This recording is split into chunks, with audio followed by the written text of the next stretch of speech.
गरीबी आम जनता की समस्या है तो यूपीएससी के लिए कितना इम्पोर्टेंट रख सकता है, इसके बारे में आप खुद समझ सकते हो। अपन आज की क्लास में बात करेंगे गरीबी, गरीबी के प्रकार वगैरह क्या है, इसका मापन किस प्रकार किया जाता है, कौन कौन से वक्र है, लोरेंस वक्र हुआ, ओवर गुणांक, एटकिंस गुणांक या फिलिप्स वक्र क्या है, बहुआयामी गरीबी सूचकांक क्या है, खाद्य सुरक्षा और सार्वजनिक वितरण प्रणालियाँ कौन कौन सी हैं और डायरेक्ट स्थानांतरण क्या है। आज का टॉपिक काफ़ी इंपॉर्टेंट है। इन तीनों चारों टॉपिक में से एक पर्सन आने की संभावना हमेशा बनी रहती है।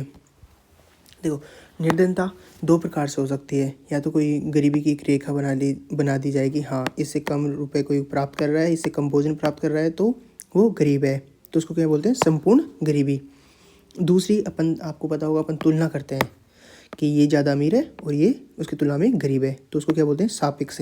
तो एक की तुलना में दूसरा यदि गरीब है तो उसको बोलते हैं सापेक्ष गरीबी। संपूर्ण गरीबी की जो अंतर्राष्ट्रीय स्तर पर जो मानक तय किए गए हैं वो कौन से हैं कि प्रतिदिन किसी व्यक्ति को $2.15 से कम यदि वो पीपीपी का उपभोग करता है तो वो संपूर्ण गरीब में आता है। सापेक्ष गरीबी क्या है, दूसरे की तुलना में आर्थिक असमानता, है ना। किसी के पास 2 गाड़ियाँ, किसी के पास कुछ भी नहीं है, तो इसकी तुलना में गरीब है ना, तो हो गए सापेक्ष।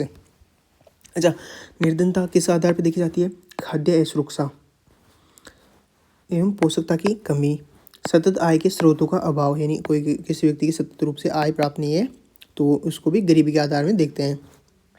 सामाजिक एवं राजनीतिक बहिष्करण, ऐसा ही नहीं है कि आर्थिक रूप से कोई गरीब है, सामाजिक और राजनीतिक रूप से यदि किसी वर्ग का बहिष्करण किया जाता है तो वो भी गरीबी कैटेगरी में तो आता है ना। तो ये है निर्धनता। अच्छा, पॉवर्टी गैप क्या होता है, देखो अपन ने तय की कोई सीमा कि $100 से कम जो खर्च करेगा, अच्छा जो सीमा तय है वही देख लेते हैं कि $2.15 से जो कम खर्च करेगा उससे कम वो गरीब है। जो मतलब इस रेखा से नीचे खर्च करता है, जिसके पास इस रेखा से नीचे की आय है वो गरीब है। और फिर देखते हैं औसत कोई, जैसे कि इस सीमा से नीचे के सारे गरीब हो गए, है ना। तो अब देखेंगे कि अब गरीब में तो और भी तो गरीब हो सकते हैं ना। किसी व्यक्ति कोई केवल $1 खर्च करता है, कोई $2, कोई 0.5 भी खर्च करता है। तो अब इन तीनों को मिला लेंगे, मतलब जितनी भी जनसंख्या है ना, सबकी गरीबों की आय देख लेंगे, औसत आय। तो यदि मान लो उनकी औसत आय कितनी आ गई, $1.15 आ रही है गरीब से गरीब की, और गरीब में थोड़ा उच्च गरीब है ना, उसकी आय का औसत देखेंगे। उनकी आय का औसत मान लेते हैं कि $1.15 आ रहा है। तो गरीब की रेखा कितनी है, गरीबी की रेखा $2.15, और औसत गरीबों की कितनी आय आ रही है, $1.15। तो जो इनका जो अंतर है इसको बोलते हैं पॉवर्टी गैप।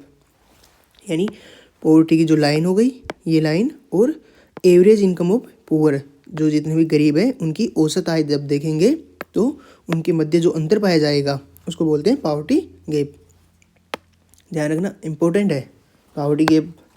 यूपीएससी में पूछ सकते हैं पॉवर्टी गैप क्या है ना, क्योंकि कोई भी 2 आंकड़े बता देगा, कि तुलना बता देगा इससे और इसके का जब करेंगे तब आएगी पॉवर्टी गैप। तो ध्यान रखना, पॉवर्टी लाइन और एवरेज इनकम ऑफ गरीबों की जब करते हैं, निकालते हैं, तब आता है पॉवर्टी गैप। स्वैच्छिक गरीब क्या है, संपूर्ण गरीब, सापेक्ष गरीब देख ली। स्वैच्छिक गरीब कौन होता है, जो सक्षम तो होता है, मतलब उसके पास इतनी आय तो है कि वो $2.15 खर्च कर सकता है, लेकिन वो उसका उपभोग ही नहीं करता। सक्षम है परंतु उपभोग नहीं करता, यानी कंजूस, है ना, उसको कंजूस बोलते हैं, स्वैच्छिक गरीब यानी कंजूस। अच्छा, द्वितीय गरीब कौन होते हैं, कोई व्यक्ति है जो गरीबी रेखा से ऊपर तो है, ये गरीबी रेखा है इससे ऊपर तो है, लेकिन स्वास्थ्य पे खर्च करने की वजह से या किसी नशे की लत लग जाने की वजह से वो अपना आय का धन खर्च करता है, और उस आय खर्च करने की वजह से वो वापस पुनः गरीबी रेखा के अंदर आ जाता है। उसको बोलते हैं द्वितीय गरीब, यानी पहले गरीब नहीं था लेकिन किसी कारणवश गरीब रेखा में आ गया, जैसे नशे की लत हो गई या स्वास्थ्य पर व्यय कर रहा है, इस कारण वो वापस गरीब बन गया है। अच्छा, अतीत में अपने भारत में गरीबी की शुरुआत, मापने की शुरुआत किस प्रकार की गई थी। सबसे पहले पृथ्वीचंद्र रे ने 1895 में भारत में गरीबी की समस्या को लेकर एक आर्टिकल प्रकाशित किया गया था। तो इसी से मानते हैं कि यहाँ से गरीबी की मापन की शुरुआत होने लगी है भारत में। उसके बाद आपको पता होगा दादा भाई नौरोजी ने poverty and British rule of India इसके अंदर भी गरीबी की बात की थी।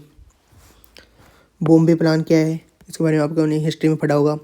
जब बॉम्बे प्लान आया था तब हेड काउंट गरीबी की बात की गई थी, यानी जनसंख्या में लोगों की जनसंख्या देखी गई थी, कितने लोग गरीब हैं, यानी इनका हेड काउंट, यानी किसी व्यक्ति का सिर है ना, हेड का मतलब सिर तो है ना, तो इनका मापना कितने लोग गरीब हैं। फिर 1971 में, अच्छा ये सब अपन क्यों पढ़ रहे हैं, क्यों इंपॉर्टेंट है, अपने क्यों यूपीएससी में वही पढ़ना चाहिए जो इंपॉर्टेंट है और अपने को पूछने की अधिक संभावना है। तो इनकी संभावना ये मिलान करने को लेकर पूछ सकता है। आई थिंक ये शायद पीवाईक्यू में पूछा गया है कि कौन सी समिति कब आई थी, इनका क्रम पूछ सकती है। Bombay plan Ruth and Dandekar कब आया था, 1971 में। इसने क्या क्या बात कही थी गरीबी को लेकर कि 20 रुपये से कम जो व्यक्ति जिसकी आय है प्रति माह की, ध्यान रखना उस टाइम 20 रुपये बहुत होते थे, अब तो रुपये का मूल्यह्रास होता गया है, तो 20 रुपये प्रति व्यक्ति प्रति माह। रूथ एंड डांडेकर ने ये बात कही थी कि जिसकी आय 20 रुपये से भी कम है वो आएगा गरीब में। फिर लक्कड़वाला आई थी, कब आई थी, 1993 में। इसने कैलोरी आधारित गरीबी की बात की थी कि यानी किसी व्यक्ति के पास 4000 से कम कैलोरी का भोजन प्राप्त होता है तो वो गरीबी रेखा में आएगा। फिर आई तेंदुलकर समिति और फिर आई रंगराजन समिति। रंगराजन समिति सापेक्ष वंचना के आधार पर सुविधाएं देने की बात की थी। किसी व्यक्ति के पास शिक्षा का अभाव है, स्वास्थ्य का या पोषण का अभाव है, तो उसके आधार पर उनको सुविधाएं प्रदान की जाए, है ना, जो अपन देते हैं कि राशन कार्ड वगैरह, राशन से अपन भोजन वगैरह देते हैं ना। अच्छा अब बात करते हैं लॉरेंस वुकर और गिनी गुणांक, यानी गरीबी को मापने के कौन कौन से तरीके हैं। लॉरेंस वुकर क्या करता है कि जनसंख्या और आर्थिक स्रोतों का वितरण को मापता है कि किसी देश में 100 लोग हैं और उनके पास कितने स्रोत हैं, यानी 100 व्यक्ति के पास 100 स्रोत हो गए, इनमें से मान लो शुरू के 10 व्यक्ति के पास ही 90% स्रोत हैं, तो इसको कौन से स्रोत के कौन से गुणांक के तहत नाम मापते हैं, लॉरेंस वुकर के, यानी जनसंख्या और उसके जो स्रोत हैं उस देश में उनके मध्य जो आर्थिक वितरण किस प्रकार है, कितने % जनसंख्या के पास कितना आर्थिक स्रोत है। 100 जनसंख्या है और 100% स्रोत हैं, तो नॉर्मली सबसे अच्छी स्थिति कौन सी है कि हर एक के पास 1% स्रोत हो। लेकिन होता क्या है कि जो टॉप के 10% है उनके पास ही 90% स्रोत होते हैं, तो ये क्या है, आर्थिक असमानता। तो लॉरेंस वुकर के तहत अपन क्या नापते हैं, आर्थिक असमानता को नापते हैं और फिर असमानता का वितरण बताता है ना, लॉरेंस वुकर आर्थिक असमानता का वितरण बताता है। पलमा गुणांक क्या है कि जो अभी 100 की बात की थी ना, जो 100 गरीब हैं उनमें से शुरू के टॉप के पास कितने स्रोत हैं और जो लास्ट के 40 हैं, यानी सबसे जो निचले गरीब हैं 40, उनके पास कितने स्रोत हैं। तो इन 10 की तुलना में जो 40 के सापेक्ष कितने ये उनकी गरीबी किस प्रकार की है, यानी 10 के पास ही केवल 90% आ गए और इन 40 के पास केवल 5% है। तो पलमा गुणांक क्या बताता है, सबसे अमीर 10% और सबसे गरीब 40% इनकी तुलना करता है आपस में। क्वांटाइल गुणांक क्या करता है, ये भी तुलना ही करता है कौन से, शीर्ष 20 और सबसे गरीब 20 की, मतलब जो अमीर 20 हो गए और सबसे गरीब 20 हो गए, इनकी तुलना कौन सी गुणांक से करते हैं, क्वांटाइल गुणांक से। हूवर गुणांक या रॉबिन गुणांक, आपने रॉबिन हुड मूवी देखी होगी ना। रॉबिन हुड क्या करता था, अमीरों से धन छीनता था और किस में बांटता था, गरीबों में, यानी वो धन का वितरण करता था, यानी वो आर्थिक जो असमानता बनी हुई थी उसको समाप्त करता था। तो रॉबिन गुणांक भी क्या करता है, आर्थिक असमानता को समाप्त करने के लिए किस प्रकार वितरण किया जाए, यानी गरीबों को कितना धन दिया जाए ताकि जो आर्थिक असमानता बनी हुई है वो समाप्त हो सके। तो हूवर गुणांक क्या है कि आर्थिक समानता लाने हेतु आर्थिक स्रोतों का किस प्रकार वितरण किया जाए, किस प्रकार उनका पुनर्वितरण किया जाए ताकि असमानता समाप्त हो सके। एटकिंस गुणांक क्या है, आर्थिक असमानता को कम करने हेतु अतिरिक्त व्यय कितना किया जाए, यानी जो आर्थिक असमानता बनी हुई थी इसको समाप्त करने के लिए किस प्रकार व्यय किया जाए और कितना व्यय किया जाना चाहिए ताकि जो नीचे के जो गरीब थे वो भी ऊपर उठ सके और उनमें ऊपर के जो अमीर थे उनकी तरह ही वो समानता प्राप्त कर सके, यानी उनके मध्य जो आय का असमान वितरण है वो समान हो सके। तो एटकिंस गुणांक क्या है, आर्थिक असमानता को कम करने हेतु अतिरिक्त व्यय। कुजनेट्स-वुकर क्या है, असमानता और आर्थिक विकास का तुलना की जाती है इसमें। कुजनेट्स-वुकर ध्यान रखना, ये तो गुणांक थे। जब हम वक्कर की बात करते हैं, कुजनेट्स-वक्कर, इसमें क्या होता है कि आर्थिक विकास किससे तय होता है, प्रति व्यक्ति आय से, तो प्रति व्यक्ति आय और असमानता, जैसे जैसे व्यक्तियों की आय में वृद्धि होगी, जैसे जैसे आय में वृद्धि होगी, अब देखो किसकी व्यक्ति की आय थी 1000 रुपये, तो असमानता की तुलना, फिर 1000 से ऊपर वृद्धि हो गई किसी व्यक्ति की प्रति व्यक्ति आय में, तो पूरे देश में प्रति व्यक्ति आय 1200 गई, 1500 आ गई, 1600 गई, 2000 हो गई, 3000, 5000, 10,000। जैसे जैसे प्रति व्यक्ति आय बढ़ेगी तो गरीबी में कमी आएगी ना, और असमानता भी कम हो जाएगी। तो ये कुजनेट्स वक्र क्या बोलता है कि जैसे जैसे व्यक्तियों की प्रति व्यक्ति आय में वृद्धि होगी, प्रति व्यक्ति आय बढ़ती जा रही है ना, जैसे जैसे व्यक्तियों की प्रति व्यक्ति आय में वृद्धि होगी वैसे वैसे आर्थिक असमानता कम होती जाएगी। देखो मान लो समझने के लिए ये हो गई 1000, ये 2000 और ये 3000। असमानता हो गई 10% मान लो, 20%, 30%। तो आय यदि प्रति व्यक्ति आय 1000 रुपये है तो असमानता 30%, प्रति व्यक्ति आय 3000 है तो आर्थिक असमानता 10%। आर्थिक असमानता कम हो गई ना, तो ये किससे तय होता है? कुजनेट्स वक्र से। यही दर्शाता है असमानता और आर्थिक विकास के मध्य अंतर। ध्यान रखना, यूपीएससी पर्सन पूछेगी तो क्या देगी? फिलिप वक्र इसके सामने ऑप्शन में आ जाएगा। असमानता और आर्थिक विकास को दर्शाता है। कुजनेट वक्र मुद्रास्फीति और बेरोजगारी को दर्शाता है। तो ऐसे क्रॉस वेरिफिकेशन में पर्सन दे सकती है और क्रम लगाने को बोल सकती है। अब बात करते हैं जो फिलिप्स वक्र है उसमें क्या दर्शाता है। अपन फिलिप्स वक्र के बारे में पहले पढ़ चुके हैं। कहाँ कहाँ बात की थी आपको पता हो तो? अपन ने बात की थी मुद्रास्फीति के अंदर। ये क्या दर्शाता है फिलिप वक्र? मुद्रास्फीति और बेरोजगारी दर के मध्य संबंध। यानी जैसे जैसे मुद्रास्फीति में वृद्धि होती है तो बेरोजगारी कम होती जाती है। मुद्रास्फीति में वृद्धि होने पर बेरोजगारी कम कैसे होती है, ये इसका बारे में मैंने मुद्रास्फीति टॉपिक में अच्छे से समझा दिया था। दोबारा एक बार देख लो कि मुद्रास्फीति बढ़ने का मतलब महंगाई बढ़ रही है। महंगाई बढ़ने का मतलब है कि लोगों के पास आय अधिक है, और आय अधिक है तो वो मांग अधिक जनरेट करेंगे। मांग अधिक जनरेट करेंगे तो वस्तुओं की उपलब्धता कम हो रही है, इस कारण उनकी महंगाई बढ़ रही है। अब वस्तुओं को और अधिक उपलब्ध कराना पड़ेगा, तो इसके कारण अधिक रोजगार जनरेट होगा, क्योंकि अधिक रोजगार, अधिक मजदूर मिलके तो अधिक वस्तुओं का निर्माण करेंगे। अधिक वस्तुओं का निर्माण करेंगे क्योंकि मांग पहले से ही बढ़ती जा रही है। तो जैसे जैसे मुद्रास्फीति बढ़ेगी यानी मांग में वृद्धि हो रही है। मांग में वृद्धि हो रही है तो आपूर्ति को बनाए रखने के लिए मजदूर चाहिए, क्योंकि वस्तुएं भी तो अधिक बनानी पड़ेंगी ना, तो मजदूर चाहिए, यानी बेरोजगारी कम होगी। तो फिलिप वक्र ये दर्शाता है कि जैसे जैसे मुद्रास्फीति बढ़ती है बेरोजगारी में कमी आती है, लेकिन केवल एक सीमा तक ही। एक सीमा पश्चात ये जो बेरोजगारी दर है वो कम होने की तुलना में वापस बढ़ने लग जाती है। ऐसा क्यों होता है? वापस क्यों बढ़ने लगती है? क्योंकि महंगाई अधिक हो जाएगी। मुद्रास्फीति की मांग मतलब वही तो है ना, महंगाई बढ़ना। महंगाई अधिक हो जाएगी तो लोग मांग करना ही बंद कर देंगे, किसी वस्तु को खरीदना ही बंद कर देंगे, क्योंकि अधिक महंगी है। एक सीमा तक तो खरीद लेंगे, लेकिन एक सीमा पश्चात वो खरीदना बंद कर देंगे।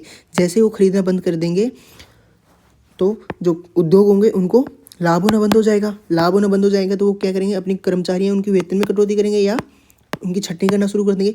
जैसे उनकी छटनी करना शुरू करेंगे तो बेरोजगारी वापस बढ़ने लग जाएगी। तो जो एक सीमा है कि इस सीमा तक तो बढ़ने पर मुद्रास्फीति में बढ़ने पर बेरोजगारी कम होती है, और इस समय पश्चात मुद्रास्फीति बढ़ने पर बेरोजगारी वापस बढ़ने लगती है। तो जो ये एक बिंदु है ना कि इस सीमा तक, कोई भी ये जो बिंदु है कि इस सीमा तक यदि मुद्रास्फीति बढ़ेगी तो ही बेरोजगारी में कमी आएगी। इस समय पश्चात बेरोजगारी में कमी आना बंद हो जाएगी।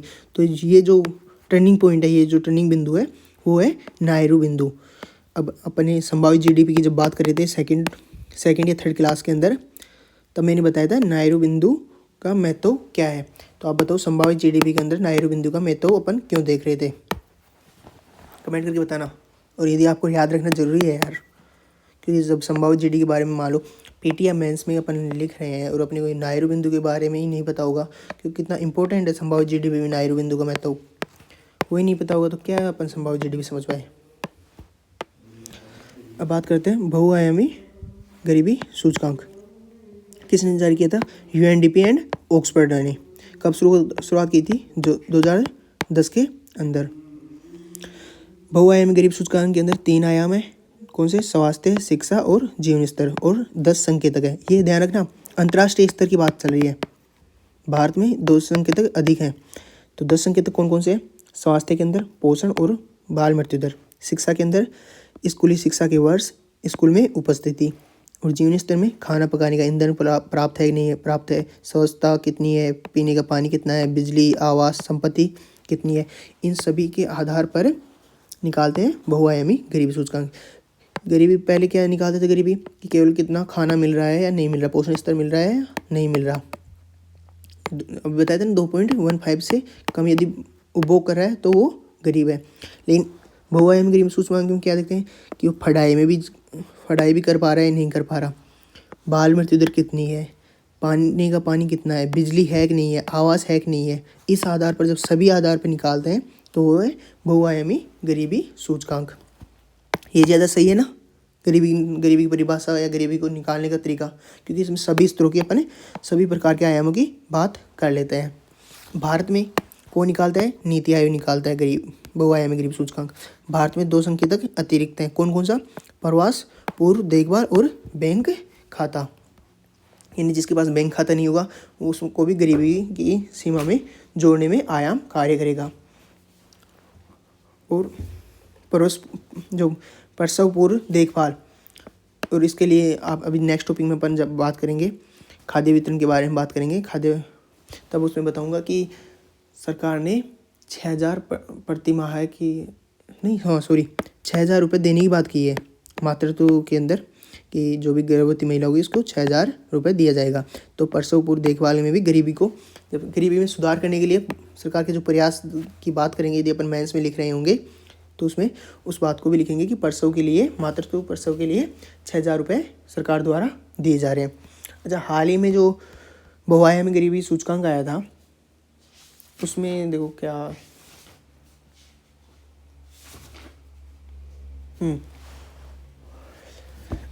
अभी हाल ही में जो 2021 में बहुआयामी गरीबी सूचकांक आया था उसमें कुछ फैक्ट ध्यान रखना। जो हेड काउंट गरीबी है वो ग्रामीण क्षेत्र में तेज़ी से कमी हो रही है। ग्रामीण क्षेत्र में एमपीआई में तेज़ी से कमी हो रही है। सबसे ज़्यादा सुधार कहाँ पर हुआ है? जो बहुआयामी गरीबी है उसमें सबसे ज़्यादा सुधार हुआ है बिहार में।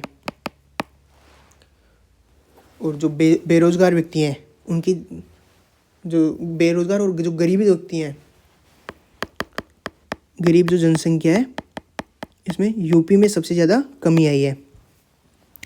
बहुआयामी देखो दोनों अलग अलग हैं। सुधार यानी मतलब तेज़ी से प्रयास किए जा रहे हैं इसको समाप्त करने के लिए। तो सबसे ज़्यादा सुधार कहाँ किए जा रहे हैं? बिहार के अंदर।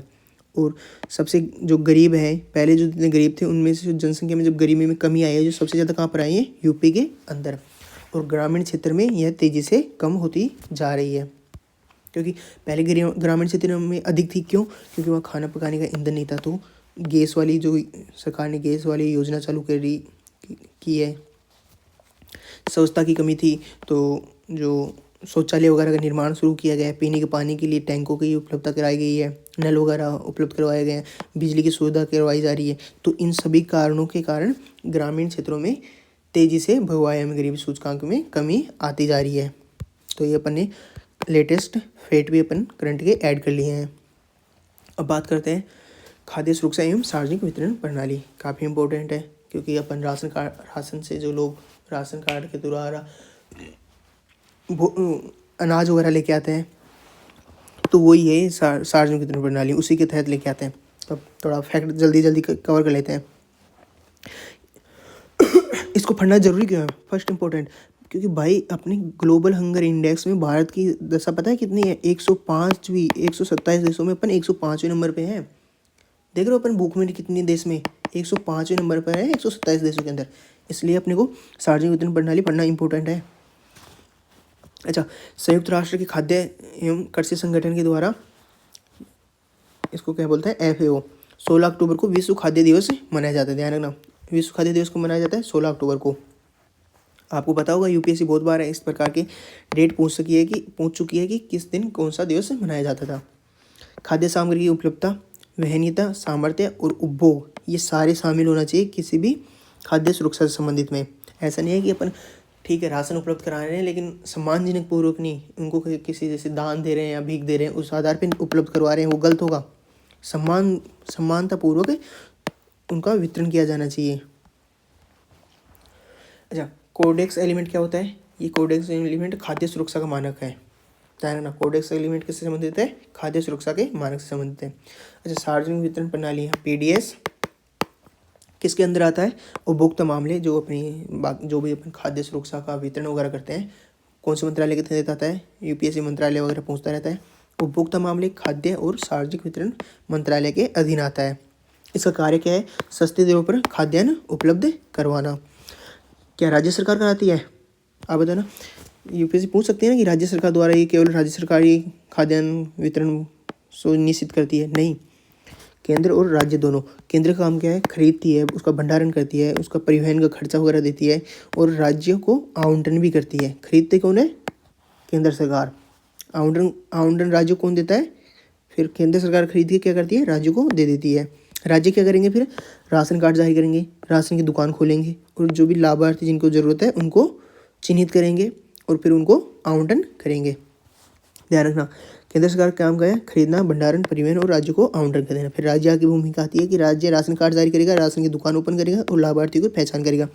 Ration card, one nation one ration card की शुरुआत हो गई है, तो उसके बारे में थोड़ा नेक्स्ट आगे देखेंगे थोड़ी देर बाद। अच्छा, इनकी शुरुआत कैसे हुई थी? सार्वजनिक वितरण प्रणाली की शुरुआत कैसे हुई थी? इंपॉर्टेंट है, क्योंकि यूपीएससी इनको क्रम से जचाने की बात कर सकता है। सबसे पहले 1992 तक क्या था? यूनिवर्सल पीडीएस, जिसमें सभी को सब्सिडी के रूप में अनाज दिया जाता था, यानी सस्ता अनाज मिलता था सभी को 1992 तक। फिर आया, कुछ क्षेत्रों को अपन मैप किए कि इन क्षेत्रों को ही अपन देंगे। कब से? 1992 से। क्या किया गया? इसमें मुख्यतः दूरस्थ, कोई दूर का जो क्षेत्र है जहाँ पर अनाज की कमी वगैरह है, और पहाड़ी क्षेत्र, वहाँ पर ही अनाज देंगे। फिर टारगेट किया गया, कुछ मतलब जो जनसंख्या थी उनको टारगेट किया गया, किसके आधार पर? बीपीएल और एपीएल का वर्गीकरण किया गया इसमें। कब? ध्यान रखना, कब हुआ था ये? 1997 में। टारगेटेड पीडीएस, इसमें बीपीएल और एपीएल का वर्गीकरण किया गया। फिर आई अंत्योदय योजना, आपने बहुत बार सुना होगा ना। इसमें क्या किया गया? गरीब हैं, उसमें भी जो सबसे गरीब होंगे उनको अनाज उपलब्ध कराया जाएगा। उसके बाद 2013 के अंदर एनएफएसए आया, और आज वर्तमान स्थिति में जो अनाज उपलब्ध किया जाता है वो इसी कानून के तहत उपलब्ध किया जाता है। क्या है ये? एनएफएसए, राष्ट्रीय खाद्य सुरक्षा अधिनियम। और इसके तहत क्या किया गया कि खाद्य सुरक्षा प्रदान कराना ये कल्याणकारी काम नहीं है, ये कानूनी अधिकार है। मतलब कोई व्यक्ति को अपन खाद्य सुरक्षा प्रदान करा रहे हैं, वो कल्याण करने के लिए नहीं, उसका अधिकार बनता है कि वो खाद्य सुरक्षा प्रदान करे। यानी यदि उसके पास अनाज उपलब्ध नहीं है, वो गरीब है, तो उसके पास कानूनी अधिकार है कि वो अनाज सरकार से उपलब्ध या प्राप्त करे। ध्यान रखना, इंपॉर्टेंट है। खाद्य सुरक्षा कल्याणकारी नहीं है, कौन से कानून के तहत? एनएफएसए। यूपीएससी पीटी पूछ सकती है, इसी प्रकार से पीवाई की पूछती है ये अब कानूनी अधिकार है। अच्छा, एनएफएसए के अंदर कितने क्षेत्रों को, कितने प्रतिशत जनसंख्या को ये अनाज मिलता है? 67%। ध्यान रखना, 100 लोग हैं ना अपनी भारत में मान लो, तो उसमें से 67 को तो सरकार ही वो अनाज देती आई है। तो 67 को अपन बोलते हैं सरकार क्या कर रही है? सरकार कुछ नहीं करेगी भाई। इधर देख, 100 लोगों में से 67 लोगों का पेट सरकार पाल रही है। अच्छा, ग्रामीण क्षेत्रों में कितने? 75%, और शहरी क्षेत्रों में 50% को इसमें शामिल है, यानी क्योंकि ग्रामीण क्षेत्रों में गरीबी दिखे ना। अच्छा, ये 2 आधार पे देती है, एक तो अंत्योदय योजना, अभी फिर आए थे ना अंत्योदय योजना, उसके आधार पे, और दूसरा पीएचएस, यानी जो मुखिया के आधार पर, जो कुछ गरीबों वाले जो मुखिया होते हैं उसके आधार पर देते हैं। प्राथमिकता वाले परिवार जिनको आवश्यकता अधिक है उनके तहत कितना देते हैं? 5 किलो अनाज प्रति व्यक्ति प्रति माह है। और अंत्योदय योजना के तहत 35 किलो प्रति परिवार दिया जाता है। ध्यान रखना, अंत्योदय योजना परिवार को देती है। किसको चिन्हित करती है? पूछ सकता है। अंत्योदय योजना के तहत व्यक्तियों को चिन्हित किया जाता है, नहीं, परिवार को चिन्हित किया जाता है। अच्छा, और इम्पोर्टेंट क्यों है ये राष्ट्रीय खाद्य सुरक्षा अधिनियम 2013 वाला? इम्पोर्टेंट क्यों है? क्योंकि इसके तहत महिला सशक्तिकरण को बढ़ावा दिया जाता है। किस प्रकार कि जो परिवार की जो महिला होगी जिसकी आयु 18 वर्ष से अधिक है, और फिर जो 18 वर्ष से अधिक वाली जो भी सबसे बड़ी उम्र की महिला होगी उसको घर का मुखिया माना जाएगा। पहले अपने प्राचीन भारत से लेकर अब तक क्या होता था कि घर का मुखिया कौन होता था? व्यक्ति होता था। लेकिन अब घर का मुखिया किसको तय कर दिया गया? महिला को। तो इससे महिला सशक्तिकरण में वृद्धि हुई है। मातृत्व लाभ, अभी जो हम बात करके आए थे ना मातृत्व लाभ की, कि गर्भवती महिला को 6,000 रुपये देंगे। कहाँ पर बात की थी अपन ने बात किया था मातृत्व की, जो भारत में जोड़ा गया था ना प्रसव पूर्व देखभाल, इसमें 6,000 वाली योजना के बारे में बात किए थे। मातृत्व योजना कितने रुपए दिए जाते हैं? 6,000 रुपये। यानी जो गर्भवती महिला होती है उसको पोषण वाले पदार्थ या खाना भोजन वगैरह प्राप्त हो सके, उसके लिए 6,000 रुपये दिए जाते हैं। दूसरी पोषण सुरक्षा किसके तहत? तो ये जो राष्ट्रीय खाद्य सुरक्षा अधिनियम है, ये पोषण सुरक्षा भी निश्चित करता है। यानी जो 14 वर्ष के जो बच्चे होते हैं ना, उनको सरकारी स्कूलों में मिड डे मील मिलता है और आंगनबाड़ी में उनको भोजन खिलाया जाता है। ऐसे ध्यान रखना, मिड डे मील काफ़ी अच्छा है क्योंकि इससे आपस में भाईचारे की भावना बढ़ती होती है। राष्ट्रवाद के लिए मिड डे मील अच्छा है, केवल ये पोषण के लिए ही नहीं है। तो यदि आप बात करें अपन फोर्थ पेपर की, जीएस में फोर्थ पेपर की बात करें, यदि किसी मिड डे मील से संबंधित टॉपिक आ जाए ना, तो ध्यान रखना मिड डे मील राष्ट्रवाद में वृद्धि करने में काफ़ी सहायक है, क्योंकि बच्चों के मन में उसी टाइम भावनाएं बैठ जाती है कि वो साथ बैठ के भोजन कर रहे हैं, तो आपसी भाईचारे की भावना बैठ जाती है। अब पीटी के लिए इम्पोर्टेंट, क्योंकि पीटी कई बार टर्म पूछती है कि ये टर्म किससे संबंधित है। ओपन मार्केट सेल स्कीम क्या है? जो एफसीए है, जो सरकार की, जो केंद्र सरकार की जो एजेंसियाँ हैं ना, जो अनाज को एकत्रित करते हैं, अभी बात की थी कि केंद्र सरकार क्या करता है, खरीदता है, भंडारण करता है। तो जब यदि वो अतिरिक्त मात्रा में होता है तो ओपन मार्केट स्कीम के तहत क्या करते हैं, उसको बाजार में नीलाम कर देती है। अतिरिक्त अनाज को बाजार में नीलाम कर दिया जाएगा। अच्छा, जब अतिरिक्त अनाज बाजार में चला जाएगा तो उसका क्या फ़ायदा होगा? जो अन्य बाजार था, जो व्यापारी थे, वो अपना अनाज का दाम भी सस्ता कर देंगे, क्योंकि सरकार के द्वारा नीलामी के तहत अनाज उपलब्ध होता जा रहा है। तो कालाबाजारी कम होगी एक तो, और दूसरा अनाज सस्ता हो जाएगा। जैसे खाद्य पदार्थों की कीमत में कमी आ जाएगी। किसकी वजह से? ओपन मार्केट स्कीम की वजह से। One nation one ration card क्या है? ONORS, one nation one ration card. जो प्रवासी मजदूर होते थे, जैसे एक राज्य, पहले क्या था कि जिस राज्य में जो व्यक्ति रहता है वो वहीं पर खरीद सकता था। अब one nation one ration card जारी कर दिया गया है, तो कोई भी प्रवासी मजदूर है कि एक राज्य छोड़ के दूसरे राज्य में वो कमाने गया है, तो वहाँ की जो लोकल राशन की दुकान होगी तो वो इस राशन कार्ड के तहत अपना राशन खरीद सकता है। पहले वो नहीं खरीद सकता था, तो गरीबी में और कमी आ जाएगी।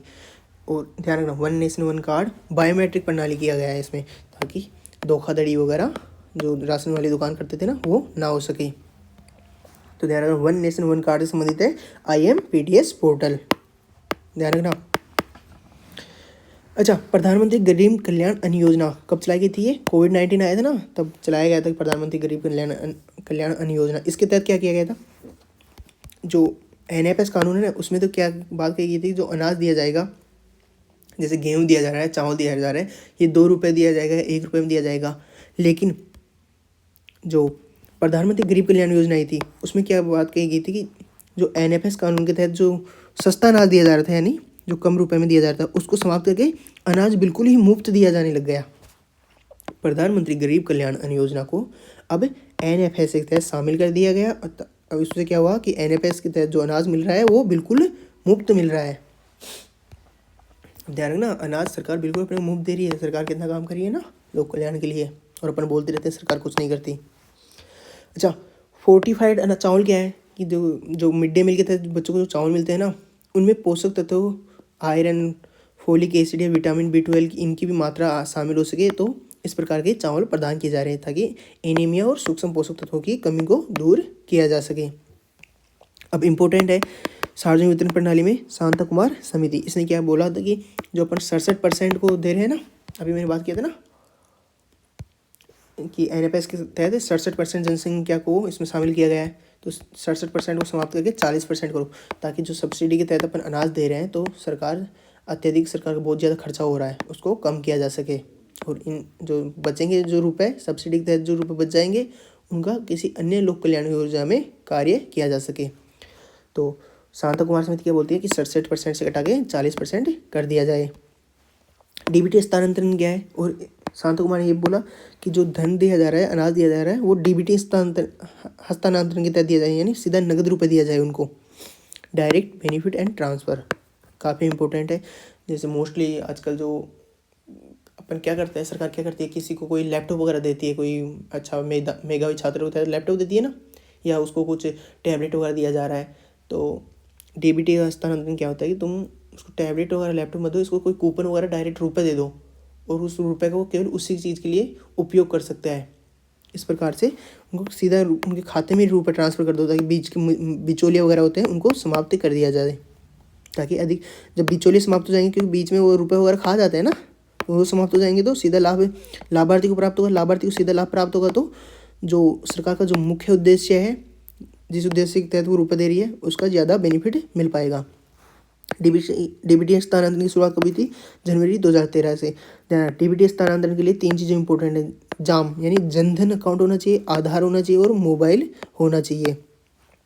इन डीबीटी हस्तांतरण के लिए 3 चीज़ों काफ़ी जरूरी है। जो लाभार्थी है उसके पास एक तो जनधन अकाउंट होना चाहिए ना, बैंक में जो जनधन अकाउंट होता है वो होना चाहिए, आधार कार्ड होना चाहिए क्योंकि आधार कार्ड के आधार पर ही रुपए ट्रांसफ़र किए जाते हैं और आधार कार्ड बैंक से लिंक होता है, और मोबाइल होना चाहिए।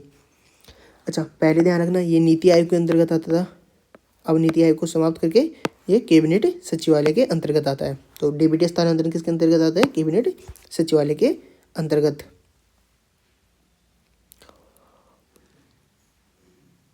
कोर बैंकिंग, हाँ इसको डीबीटी कोर बैंकिंग सुविधा से जोड़ा गया है। अच्छा, कोर बैंकिंग सुविधा क्या पता है आपको? बैंकिंग वाले सेक्टर में बताया था ना।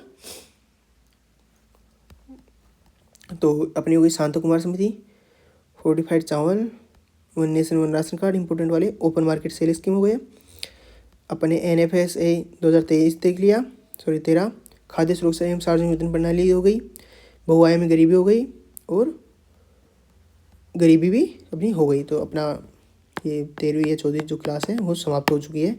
अब इसके बाद अपन पढ़ेंगे बेरोजगारी वगैरह के, देखेंगे बेरोजगारी कौन कौन से प्रकार हैं और सरकार के द्वारा क्या क्या प्रयास किए जा रहे हैं।